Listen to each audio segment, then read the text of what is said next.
The contact plays, the legs play. Chandler Simpson's final step should happen in Winter League.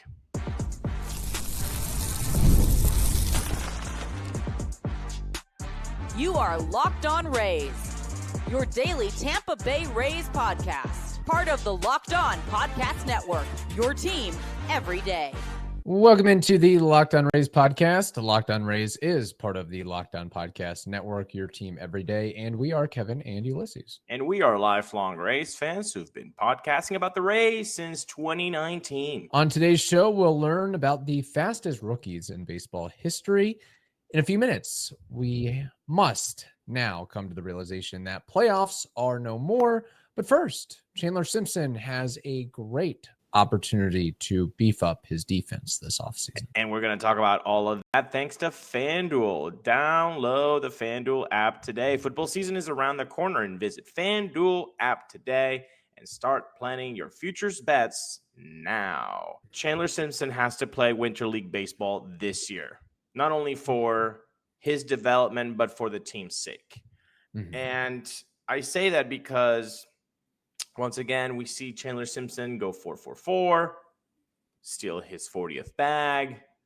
He's the fifth rookie to ever do it in a Rays uniform, joining some pretty cool names. Blast from the past names: Carl Crawford, B.J. Upton, Malik Smith, Jose Caballero. But the glove is an issue. We saw a mistake out there in Chicago that led to runs. So obviously there are no playoffs, which we're going to get to in the second segment. And we've been saying this for 2 months now. The Rays were playing with our heartstrings about a week and a half ago. Right. And now they've totally they broke up with us, basically. Hey, but guess what? We gave them a 4-step process for you to get us back in. They fulfilled 3. They didn't fulfill number 4. They didn't get us. Yeah. They did get some people. So no playoffs means get out there, more reps. I do not care about matchups. Kevin Cash, I know you're listening, baby. I know you're listening, Cash. I don't care about matchups anymore. I don't. Mm-hmm. 15 games left or so. Put him out there 15 games. This guy needs reps out there. He hasn't played outfield until a couple years ago. He just needs more reps and needs competitive reps. And so not only these next 15 games or so that are left, but he needs to play winter ball. He needs to go to the Dominican. He needs to go to Venezuela. He needs to go to Puerto Rico. He needs to go to Mexico and then get a good 60, 70 games worth of play. And I know some of you are thinking, oh, no, he's going to be tired. An injury could happen. Yes, those are all fair things. He's had a long season. Why are we going to put so much effort in his body? Because he needs this. Some guys just need the extra development, and Chandler needs the development out there with the glove. If we think that he can be a part of this group going forward, Kevin, he needs to play winter ball. Yeah, and like you said, the speed is there. The contact is there. He doesn't strike out. He can hit just about anything. It may not go very far, but he is a threat offensively in his own unique way. But you also have to have league average is what I'm hoping for defensively. And he has the tools to do that. His arm strength is good enough.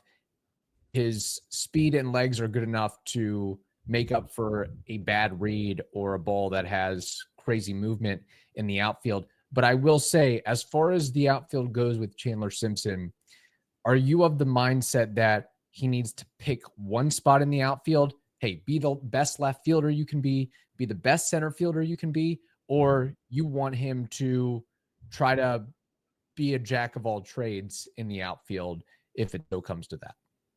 Ultimately, I think he has the athleticism to be a center fielder. Is that right now? No. So if my ultimate goal is for him to become a center fielder, we've seen how some left fielders or some right fielders eventually, become so good that you end up using them in center field. Mm-hmm. We've seen that. But I think right now it's just his left field grades out okay-ish. His center field does not. Right. So it really depends on what the Rays' plan is, right? If the Rays are targeting somebody to play center field for them in 2026, and they have their eye on a trade, they have their eye on a free agent signing, then okay, then maybe it's just, hey, get a full bunch of reps in left field, maybe some in center just to improve that. But then now we have a solid left fielder glove. If you don't plan, Eric Neander, now I'm talking to you. If you don't plan on targeting a center fielder, then yes, let's see him 60, 70 games in Winter League ball playing center field. Yeah. So it really just depends on what the Rays front office is targeting this offseason. And again, as you alluded to, in Chandler's defense, literally, I guess, his defense, in college at Georgia Tech, he was a second baseman. He was an infielder. He was groomed as an infielder. So it is an adjustment to say, hey, go to the pros and learn to play one of the more difficult up the middle positions in center field. I'm with you. I would rather mold and massage him as a center fielder versus a left fielder, just because the dynamics of a corner outfield is a guy with power. And if the idea is going out and, hey, we want to acquire an outfielder in the offseason, okay, we're going to, let's say we move Chandler Simpson to left field. You're not getting any pop from Chandler Simpson. Well, who on the open market or a trade who plays center field is also going to have pop? Because you got to find somebody in the outfield that can hit some dingers. I think it's more reasonable to expect that from a left fielder or a right fielder. And in right field, we have Josh Lowe, theoretically. And Chris Morel, again, hopefully not long for the stay with the Rays. So I would think that would be the MO, is let's try to get Chandler Simpson to be the best center fielder he can. Maybe a great PR opportunity in addition to him working in the offseason in Winter League ball, which I think is a great opportunity. He's young enough. He has enough energy. He has enough athleticism and is in good enough shape to, it's not like these guys should be sitting around eating bonbons during the offseason anyway. You got to go and train and work on your craft if you want to maximize your potential. But I would think with the new ownership group coming in, and you've mentioned this before, maybe some sort of tie-in with Kevin Kiermaier or another notable outfield instructor or coach that can give one-on-one personal lessons with Chandler Simpson to get him the best that he can be. I'll go even further. There's a guy in Rays lore who went from the middle infield to center field and became a damn pretty good center fielder, BJ Upton. Yeah. So BJ Upton, what are you doing, man? Could the Rays maybe tap that phone? I know BJ doesn't have the best. Is he going by Melvin again? I know he's switched. And Mr. Upton. The artist formerly known as BJ. Exactly. I know the relationship there with Stu isn't the greatest with Upton. So maybe with Zalupski, maybe that avenue can open up. But look, Chandler Simpson is 24 years old. And maybe this is I'm thinking a little bit more outside the box here, but a 24-year-old to have a broad experience for 2-3 months, that's going to enrich him so much inside the baseball field and outside the baseball field. It's going to make him more of a complete player. And I say that people are like, okay, what does that mean? Because he's going to try out new food. Yes, he's going to try new food. And guess what? He's going to be able to now communicate in Spanish. Just a few more words into his vocabulary. And he's going to know a little bit more of the intricacies and the idiosyncrasies of another culture. And that's just going to make him a more mature person. I think this has nothing but success written all over if he's able to do Winter League. And I think that if we want Chandler Simpson to become better with the glove, he needs more reps, and this can be done in Winter League baseball. Furthermore, that would give him the confidence of, you out there as a center fielder, you have to be a field general, and you have to make the calls and call the shots. And if the center fielder has a chance to get to a ball, you call off the right fielder or the left fielder. And if you're getting some exposure to Latin America, you might be there. Good odds you'll be playing with somebody who speak Spanish in left field or right field at some point in time. So being able to learn those little cues and just him gaining the experience of playing that position might make him more apt to be more aggressive when there's a ball that he feels like he has a chance to get and call off whomever it may be. And I'll close with this. This might sound off the wall, but it's not really. A regular season game in Winter League Baseball is probably louder than any playoff game. Maybe besides the World Series, but it's just that's how we are everywhere in Latin America. Like any regular season game, and you guys can watch the clips. It's very, very loud, and that is going to put him in a fire where when he's playing in July in a very important series against the Yankees in the Bronx, oh my God, he's not even going to be shaking. Yeah. He is going to be steady as a rock. So this has nothing but good things written all over for Chandler Simpson's development. So he should definitely be playing. Yeah, maybe he's not the only rookie that needs to do it. Maybe there's some others too in the pipeline that could utilize and leverage that as well. So my gosh, that would be great. So from winter in the Caribbean to, well, odds not really working out for the Rays anymore. Let's talk about the non-existent playoff chances. Well, you've probably seen a million ads for hair growth products and thought, sure, like that actually works. There are so many products out there, and it's hard to know which ones are actually going to do anything. That's why you should give Nutrafol a closer look. Nutrafol is the #1 dermatologist recommended hair growth supplement brand, trusted by over 1.5 million people.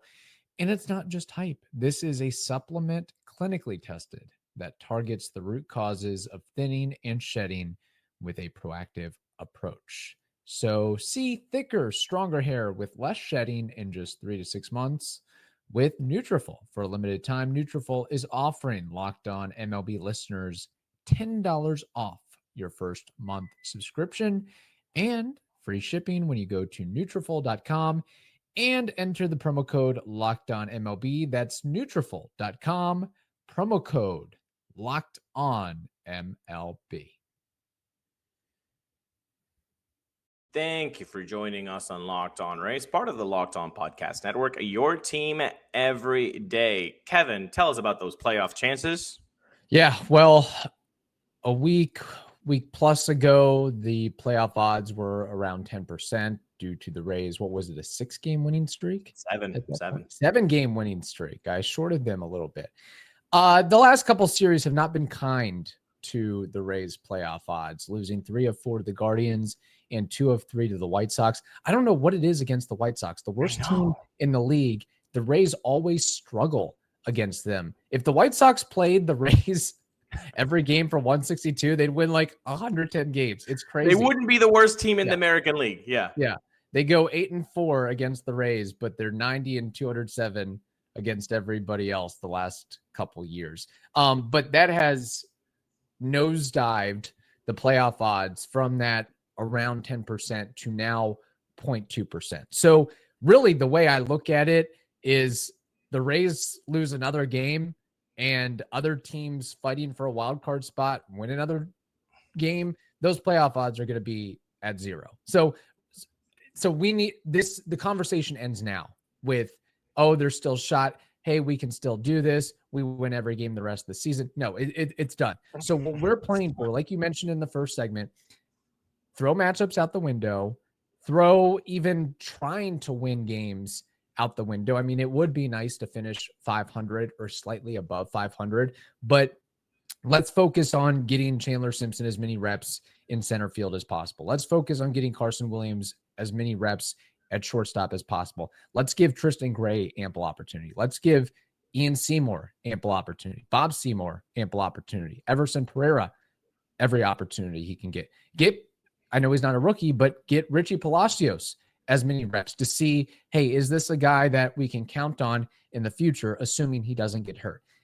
Besides, in addition to that, I should say, in addition to playing the young guys, don't worry about matchups, just throw them out there and see what happens.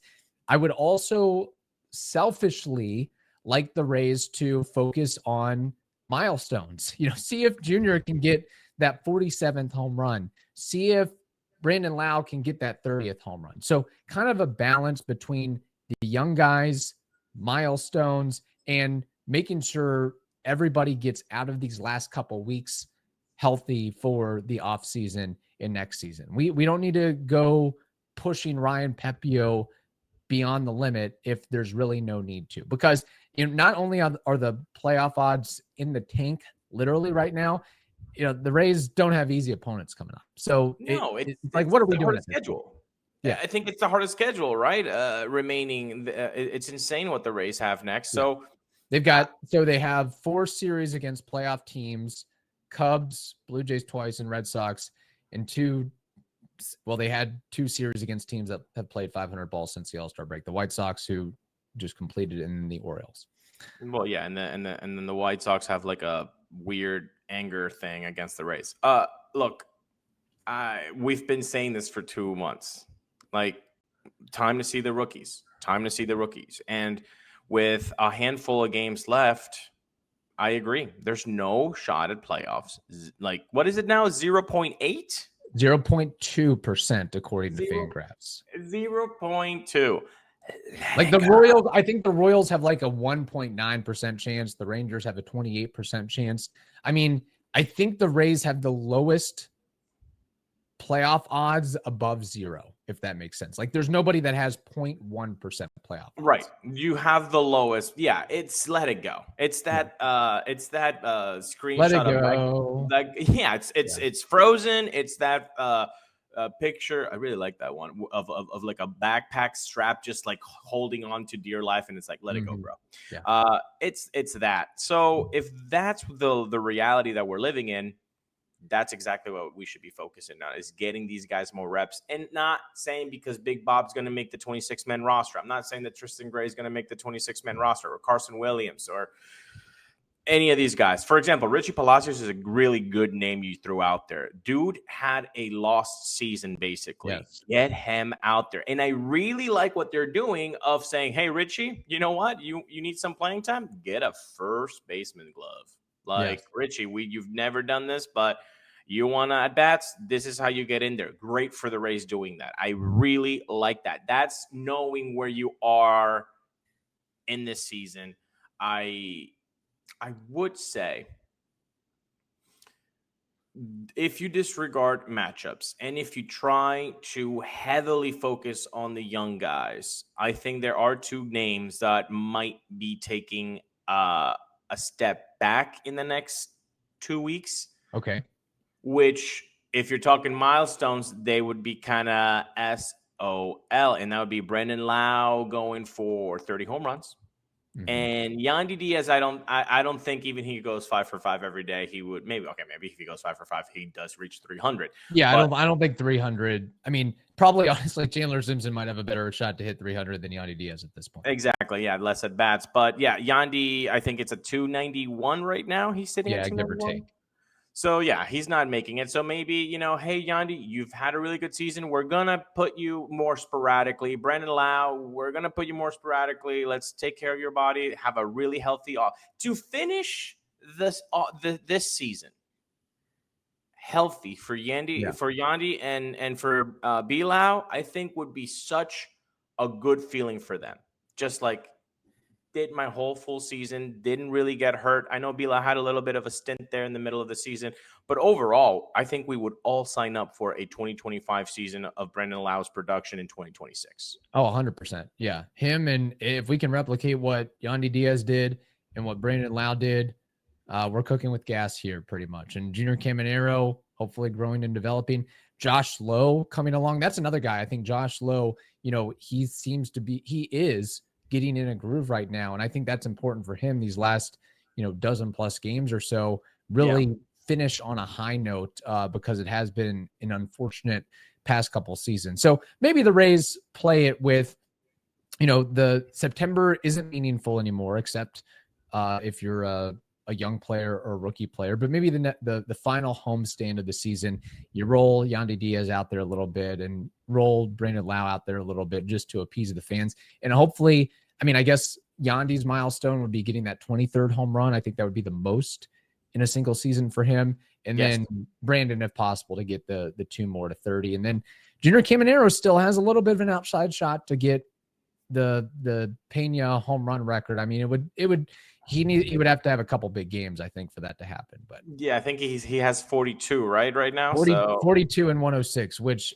again, I think we need to underscore that more. The season that he's had in the season that Chandler's had outside of the defense. Crazy. By the way, when they were at 32 apiece, we did say who's going to have more, Chandler Simpson stolen bags or Junior Caminero home runs. Cheekily, I said Junior. And guess what, man? It's still happening. Yeah. Junior's going up. It's crazy. Yeah. Yeah, it's tough. I mean, it could wind up in a tie at the end of the year. Both guys could have 45 stolen base versus 45 home runs. But that's a cool storyline, of course. All right. So yes, forget about the playoffs with the Rays and enjoy the ride if you can. Just take it for what it is. And I mean, the pressure, I think, is now probably off these young kids too. With, there was so much talk about the playoffs. We're on a 7-game winning streak. Now that's kind of out the window. Now you're sort of just playing for yourself to see what you can put on tape. Can I say something? And I know this is going to maybe sound pedantic to some, but I'm going to say it anyway. Just in this context, I kind of, when you're so out of it and then players have to give you the quotes and Cash has to give you quotes of like, yeah, we're just going to take it one by day, whereas it's a grind. And which I get that they have to do that. It's 162. But fans don't want to hear, yeah, we're screwed, man. I know that. But it's kind of like, I'm going to be so happy. Not happy. That's the wrong word. I'm going to be satisfied to not hear those quotes anymore when the playoff chances are 0%. Right. When there's 0% and there's no shot, you won't have to be asked that question. There'll probably be a question of what does it feel like to know that you have no shot of the playoffs? And then after that happens, you can focus what's on the field and some of the minor improvements and adjustments and things like that. So. Exactly. Yeah. All right. Now to wrap things up on a fun Friday episode, we'll find out which players in baseball history had the most stolen bases during their rookie season.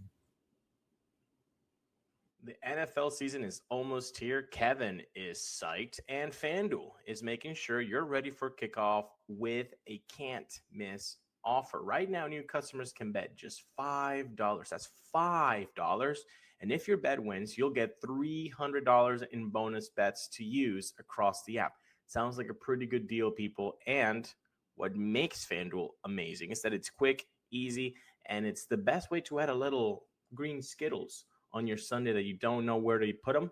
Well, you can use FanDuel for that. You got same game parlays, even jumping in live as the action unfolds. So, are you ready to play? Download the FanDuel app now by visiting FanDuel.com to get started. That's FanDuel.com to place your first $5 bet.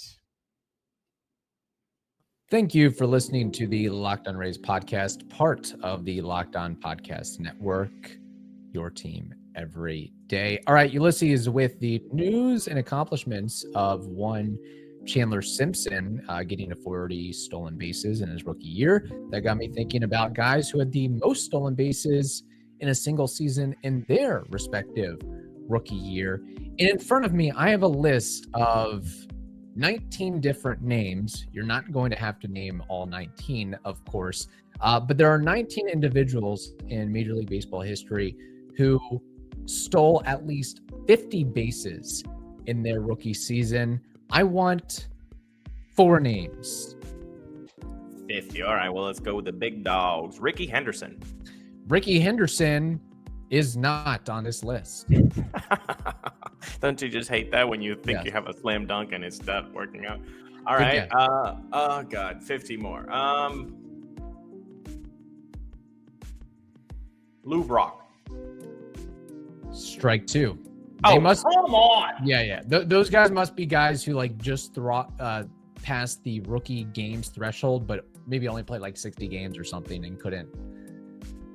I mean, to get 50 stolen bases, you pretty much have to play a full season in your rookie year, I would presume.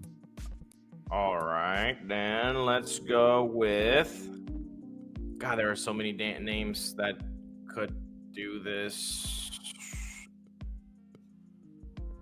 I mean, I'm thinking Juan Pierre. I'm thinking, did CC do it? I'm thinking, did Trout ever hit 50? God, Trout was crazy in 2012, wasn't he? Mm-hmm.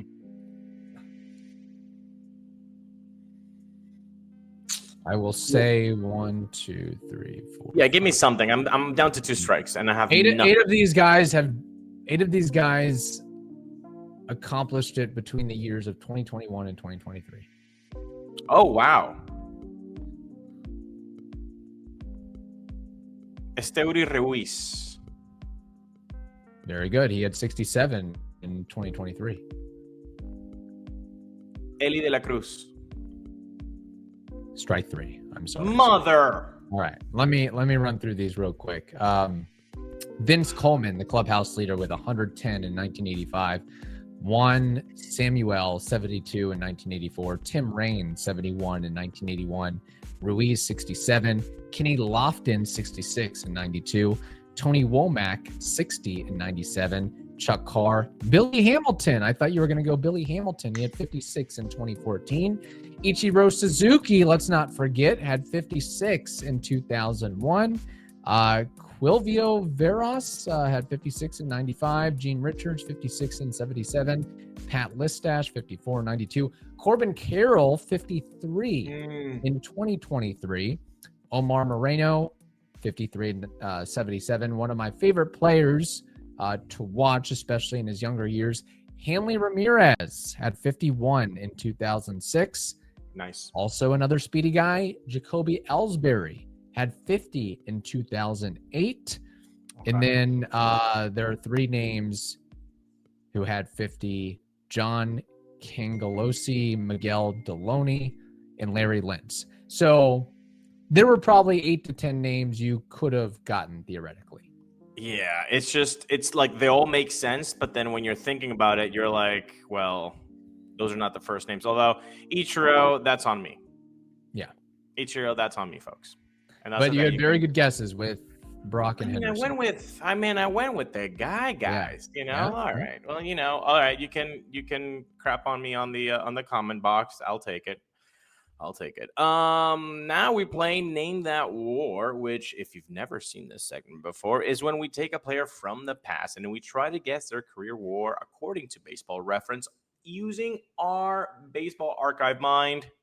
And that's it. And today's player of the past, well, I thought the Rays are going to be playing the Cubbies. The Cubbies were really good, especially in 03, man. That was a great run. And in 03, they had this fireballer who pitched 214 innings that season, and he was good. And he is a countryman. He gets the Venezuelan bump. Carlos Zambrano. What is Carlos Zambrano's career war according to Baseball Reference? Big Z. I remember him mainly with the Cubs. Had some really good seasons in there. Was probably like a 3 or 4-time All-Star. Played at least a decade in the league. I think he got a lot of strikeouts as well.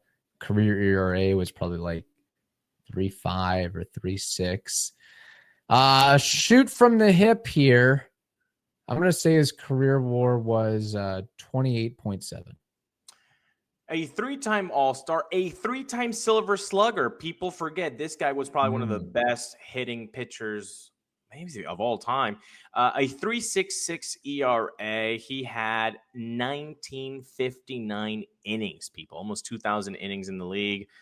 Just a guy that you wanted on your side. Definitely Michael Barrett can tell you that for sure, as he got a little club dugout dust up that everybody remembers. His career WAR. You undersold Big Z, El Toro. Carlos Zambrano has a career WAR of 43.9, Kevin. 43.9. Wow. I don't think I took into account the Silver Sluggers and the hitting ability. I think that probably beefed up his WAR especially as a pitcher, a little bit there. You think, right? But I mean, I was pretty much on the mark with the ERA, the years played, the number of All-Star appearances. I just couldn't get the final number right. So yeah, exactly. All right, there we go. Hope you all have a wonderful day. Stay safe, and we will talk to you next week.